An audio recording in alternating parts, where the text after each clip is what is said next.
पंजाब केसरी में आप सबका स्वागत है। मैं हूं चंद्रशेखर धरनी। हमारे साथ मौजूद हैं जाने माने इंडस्ट्रियलिस्ट हैं और समाज सेवी हैं अजय वीर सहगल। एमएसएमई को लेकर ये एक नए अंदाज में एक तरह से ये कहा जाए कि हवन करने जा रहे हैं और 23 दिसंबर को जो जहां पर मुख्यालय है उसके बाहर ये हवन करेंगे। सारे कार्यक्रम के बारे में इन्हीं से विस्तार से पूछेंगे और एजेंडा क्या है, आखिर क्यों इनको ये कदम उठाने पड़े, इस पर भी इनसे चर्चा की जाएगी। आपका स्वागत है। हाँ जी, नमस्कार जी। मेरा नाम अजय वीर सहगल है। जैसे आपने बताया, हमारी कंपनी है सूर्या टेलीकॉम प्राइवेट लिमिटेड।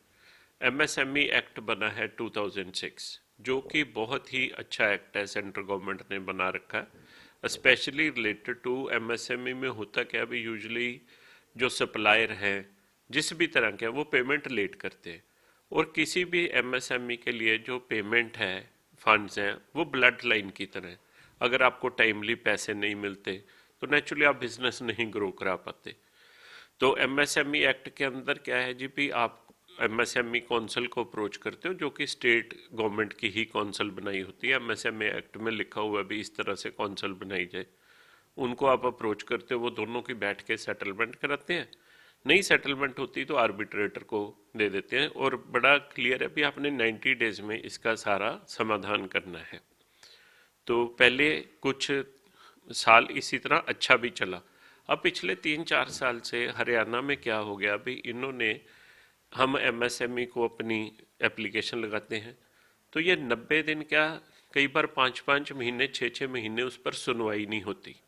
और जब सुनवाई होती है फिर कहीं जाके आर्बिट्रेटर अपॉइंट होता है। इसमें फिर आगे फिर लकूना एक कर दिया भी, पहले तो आर्बिट्रेटर डायरेक्ट ही अनाउंस कर देता था अवार्ड। अब कौंसिल ने पता नहीं क्या प्रोविजन, क्या प्रावधान किया भाई, आर्बिट्रेटर को इंस्ट्रक्ट कर दिया भी आप हमें रिपोर्ट बनाकर भेजोगे। आर्बिट्रेटर रिपोर्ट बनाकर भेज देता है। इस सारे में 6-8 महीने लग जाते हैं, 10 महीने लग जाते हैं। आर्बिट्रेटर की रिपोर्ट के ऊपर ये 1 साल से लेके 1.5 साल तक बैठे रहते हैं, जैसे कि हमारे केसेस में ही हुआ। और 1.5 साल तक कोई उसकी मीटिंग नहीं होती। तो जो एक्ट बना वो तो इसी में ही डिफीट हो गया। जो एक्ट की स्पिरिट है वो तो इसी में ही डिफीट होगी। वेयर एज होना क्या चाहिए भी, साथ की साथ फटाफट खत्म हो काम। अब हमारे वाले केस में क्या हुआ, 2 केसेस में इसी तरह 2-2 साल हम लटके रहे, फॉलोअप करते रहे, रिक्वेस्ट करते रहे, और हम कुछ कर भी नहीं सकते, रिक्वेस्ट के अलावा क्या कर सकते हैं। तो 2 सालों बाद हमारे 2 केसेस में, एक में तो काउंसिल ने बोल दिया, आर्बिट्रेटर की जो फाइंडिंग्स थी उसके ऊपर बोल दिया हाँ ठीक है जी, इनको अवार्ड मिलना चाहिए। दूसरे केस में 2 साल बोल रहे, 2 साल के बाद कह रहे जी आर्बिट्रेटर की रिपोर्ट नहीं ठीक, हमें इस पर मेरिट नहीं लगी। अरे भाई, अगर आपको मेरिट नहीं लगी तो आप पहले ही सुन लेते। आर्बिट्रेटर में और सारे प्रोसेस में 2 साल खराब क्यों कराए? फिर आर्बिट्रेटर आप ही लोगों ने तो सुन के अपॉइंट किया। तो इस तरह का ये जो अडहॉकिज्म है, both in appointing, in delaying and this kind of injustice, इसके अगेंस्ट हम हवन कराने जा रहे हैं। सहगल साहब, एक नया अंदाज है एक तरह से विरोध का, नाराजगी जताने का। वैसे तो ये दिन जो है न्यू ईयर ईव भी है और दूसरा क्रिसमस का भी आ रहा है दिन। तो ये हवन कहाँ पे करवाना है, किस वक्त होगा, समय क्या रखा गया? देखिए, पहले तो ये अंदाज नया नहीं है, हमें महात्मा गांधी जी से ही अहिंसा का हमने पाठ पढ़ा हुआ है। नंबर 2, मेरा ये मानना है भी सिस्टम में सारे लोग एक जैसे नहीं होते। कई लोग इतने अच्छे हैं, और हरियाणा में मेरा तो पर्सनल डीलिंग है कईयों से, कि मैं कहता हूँ हम लोग ब्लेस्ड हैं भी, इतनी अच्छा मुख्यमंत्री, इतनी अच्छी ब्यूरोक्रेसी, हम लोग ब्लेस्ड हैं। बट होता क्या, कहते ना, one one black sheep spoils the whole lot. तो इसी तरह कुछ लोग खराब होते हैं। इसीलिए हवन का सोचा भी, हम सबके अगेंस्ट नहीं है। आफ्टर ऑल हमारे ही भाई बंधु हैं जो सारे सिस्टम में है। उनको अच्छा माहौल मिले, अच्छा काम करते हैं, खराब माहौल दो के खराब काम करते हैं। यानी अब ब्लैक ब्लैक शिप्स जो हैं उनको सद्बुद्धि देने के लिए हवन किया जा रहा है। उनको सद्बुद्धि दे, और जो अच्छे लोग हैं उनकी और स्पीड और इफेक्टिवनेस बढ़ाई जाए, ताकि लोगों को in all walks of life justice की डिलीवरी हो, जस्टिस मिले। अब होएगा क्या, जैसे ये डिलेज होती हैं, हम फाइनली कोर्ट में जाते हैं, कोर्ट में पहले ही इतना प्रेशर है, तो ये सारे कॉजेज को देखते हुए, इस तरह के इश्यूज को देखते हुए मैंने सोचा ये छोटी सी शुरुआत की जाए, हम्बल सी स्टार्टिंग, ताकि हम लोग भी अपनी तरफ से कुछ कंट्रीब्यूट करें। क्योंकि जो ऊपर टॉप पर लोग बैठे होते हैं, कई बार उनको नहीं पता लगता, उनके नहीं नोटिस में आती।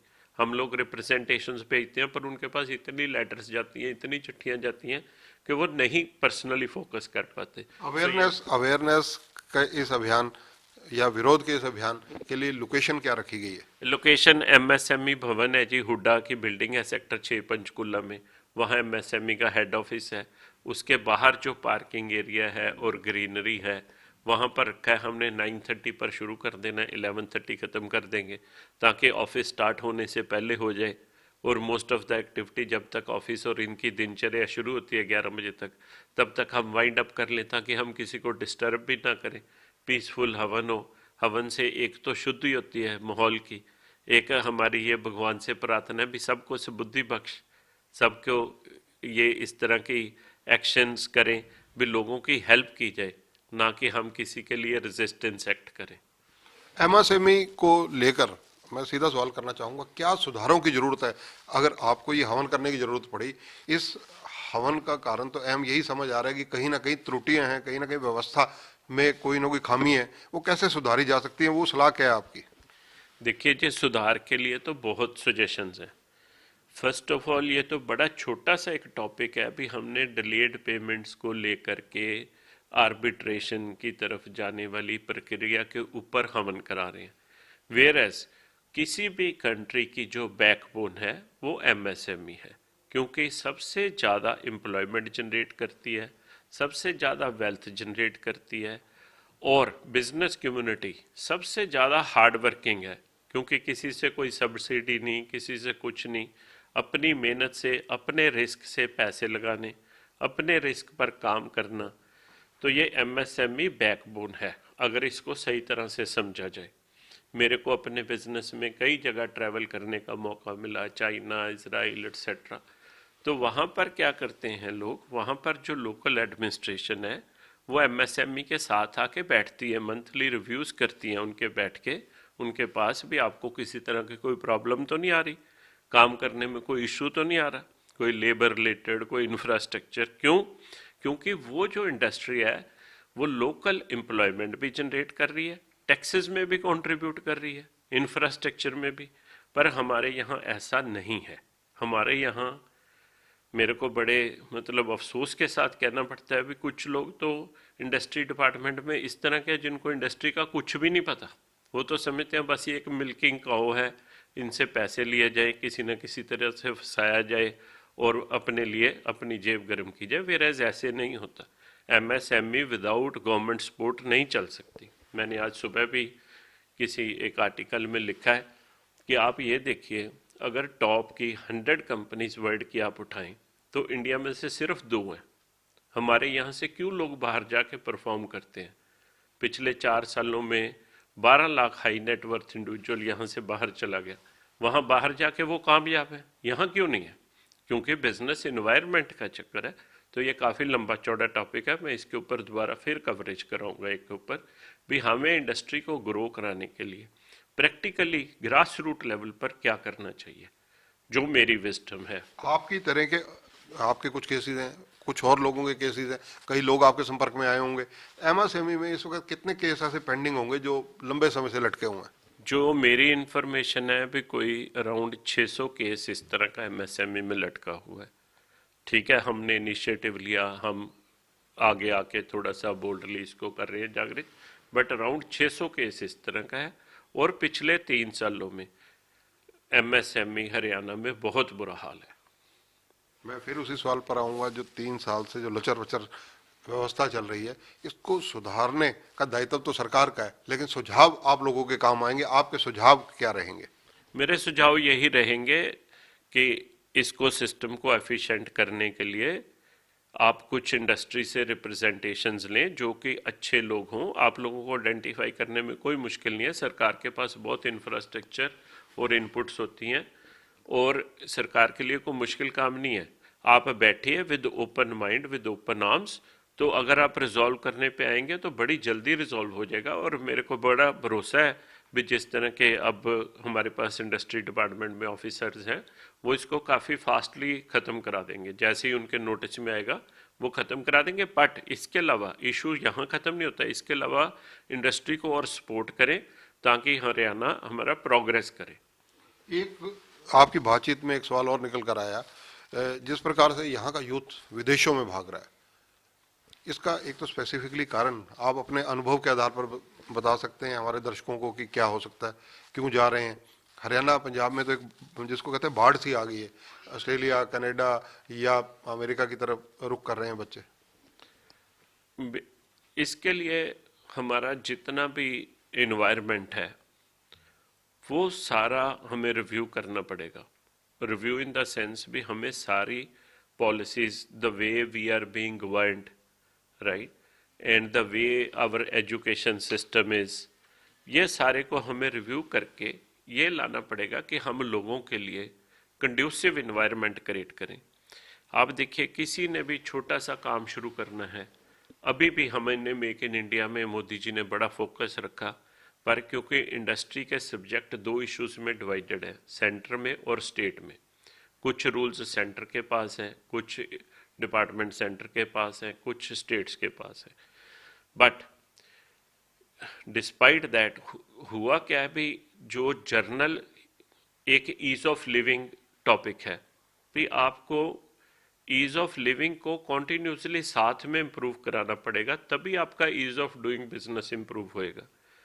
जो भी बंदा यहाँ पर काम करता है, जैसे मैंने भी किया, हम लोग थे लोअर मिडिल क्लास फैमिली से, हमें फाइटिंग की आदत थी। हमारी नेक्स्ट जनरेशन हो सकता है इस तरह के इन्वायरमेंट में नहीं पली, वो थोड़े प्रिविलेज्ड हैं, तो वो इतनी फाइट नहीं कर सकते। तो मतलब काफ़ी लंबी लिस्ट हो सकती है। ये जो आपने सवाल पूछा है, इसका काफ़ी एलेबोरेट जवाब देना पड़ेगा मेरे को, तो मैं ये रिक्वेस्ट करूंगा आप एक टॉपिक इसी के लिए रख लो, क्योंकि मेरे पास बहुत आंसर्स हैं, मेरा अपना बड़ा वाइड एक्सपीरियंस है इसके ऊपर। ईज ऑफ लिविंग के लिए जैसे मैं बोलूँगा, आप कोई भी टॉपिक पकड़ लो, आपने सिंपल एक कोई सेल डीड करानी है, कोई आपने प्लॉट खरीद लिया, प्लॉट खरीदने के लिए सोचने से लेकर एग्जीक्यूट करने तक 10 तरह की हर्डल्स है कि क्या उसका टाइटल ठीक है, नहीं ठीक, मैं सेल डीड कैसे कराऊं।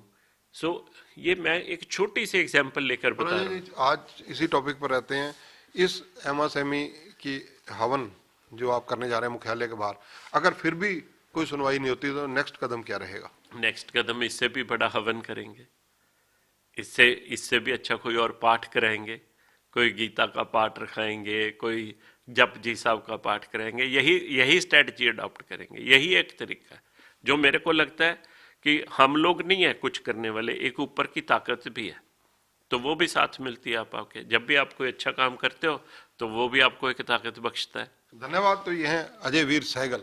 देखिए, कहते हैं हवन करेंगे और अगर सद्बुद्धि ना आई तो और बड़ा हवन करेंगे। यानी कहीं ना कहीं जो एक अद्भुत ताकत है जो किसी को नजर नहीं आती, अदृश्य ताकत है, उसका भी सहारा इंडस्ट्रियलिस्ट हैं, जाने माने व्यापारी हैं और उसके अलावा समाज सेवी भी हैं। कहीं ना कहीं भले ही ये हवन कर रहे हो, लेकिन इनकी बातों का अगर अध्ययन किया जाए तो एमएसएमई डिपार्टमेंट के अंदर पनप रहा भ्रष्टाचार, जिस प्रकार से कहीं ना कहीं जो सरकार की नीतियां हैं उनको आगे कार्यान्वित करने में ब्रेक का काम कर रहा है, और जो काम 3 महीने में 90 दिन में होना चाहिए वो 3 साल तक नहीं हो रहा। और एमएसएमई डिपार्टमेंट जो है उसकी वर्किंग को लेकर 3 साल की पिछले जिस प्रकार से इन्होंने क्वेश्चन मार्क उठाया है, निसंदेह हरियाणा के इंडस्ट्री मिनिस्टर और अन्य लोगों को इस मामले में गंभीरता से सोचना पड़ेगा। कैमरामैन संजय सिंह के साथ चंद्रशेखर धरनी, पंजाब केसरी टीवी, चंडीगढ़। हमसे जुड़े रहने के लिए हमारे YouTube चैनल को सब्सक्राइब करें और नई वीडियो की नोटिफिकेशन के लिए बेल आइकॉन को दबाएं। अगर आप ये वीडियो Facebook पर देख रहे हैं तो लाइक जरूर करें और ज्यादा से ज्यादा शेयर करें। धन्यवाद।